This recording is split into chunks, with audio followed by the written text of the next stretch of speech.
If your partner pursued the same dream for 5 years and you no longer believed in it, would you tell them to stop? One of the hardest sentences in love is not, "I do not love you." It is, "I do not believe this will succeed." The conversation around Niu Lai reveals that tension. People criticize the result while feeling moved by the determination to finish it. That leaves a relationship question. When you love someone, are you required to believe in every dream they choose? We are not reviewing the film. We are exploring the line between support, honest judgment, and a shared life. Daniel wanted to build an independent game. During his third year with Nora, he left his job and gave himself 12 months. Nora supported him.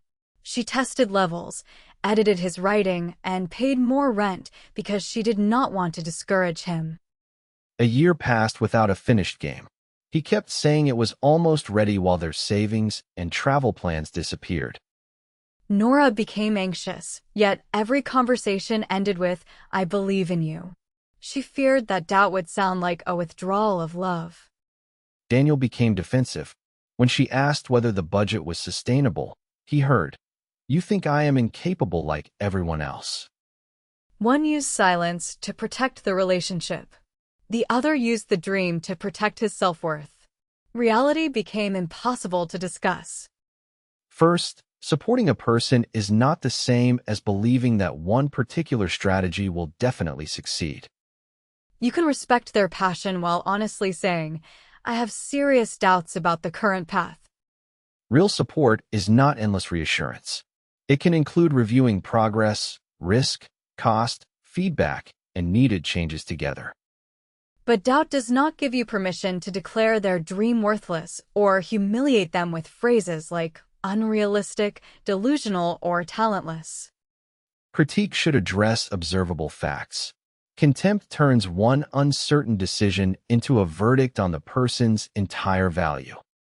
You can say, "The promised version was not completed in 6 months, and our shared savings have fallen by 1/3. Do not say, "I knew you would fail at this like everything else." The first sentence faces reality.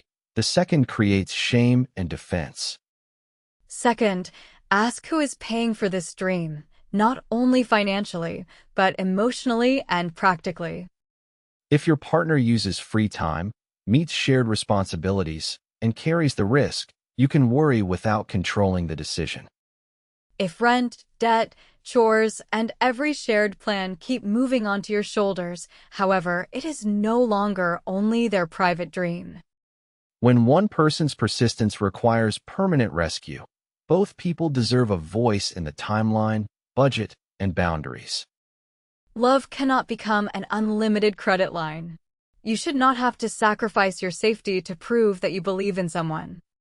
Stability should not become a ban on exploration either. The question is how two people consent to risk, not who gets to control whom.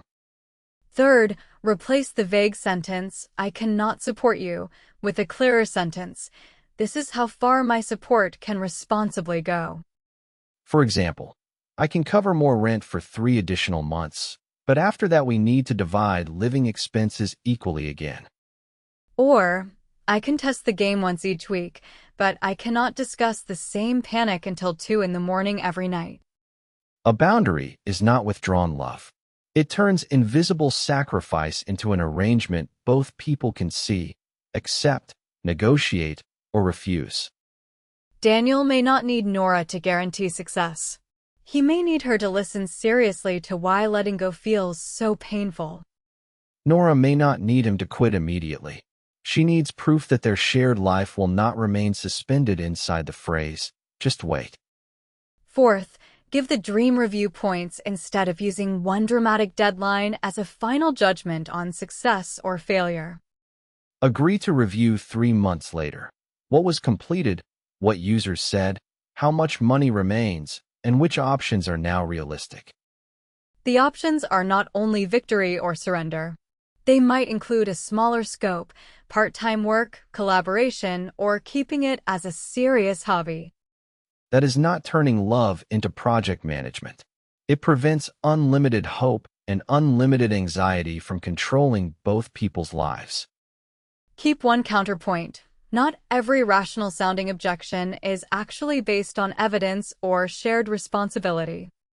Sometimes a partner's change makes us feel less secure. Their courage may also remind us of risks we were too afraid to take. Before opposing them, ask, am I worried about specific consequences or unable to tolerate a path I cannot predict or control? The dreamer must ask something too. Am I adapting to evidence or interpreting every difficult question as proof that nobody believes in me? A mature relationship allows two people to hold different judgments while still standing on the same side of the table. You do not have to praise a plan you consider weak. They do not have to abandon an important desire simply to prove their love. The real dangers are contempt, hidden debt, constantly moving deadlines, and demanding that one partner absorb every consequence without consent. If every practical question is called betrayal and every boundary is called insufficient love, the problem has grown beyond the dream itself. Nora eventually said, I want to understand why this matters to you, and I also need you to help protect the life we share. They agreed on a smaller playable version, a 3-month review, and a fixed budget. Daniel also began part-time work. Whether the game eventually succeeds is not the relationship's only answer. They learn to make room for both devotion and reality. Tell us in the comments, if you did not believe in your partner's dream, where would loving support end for you?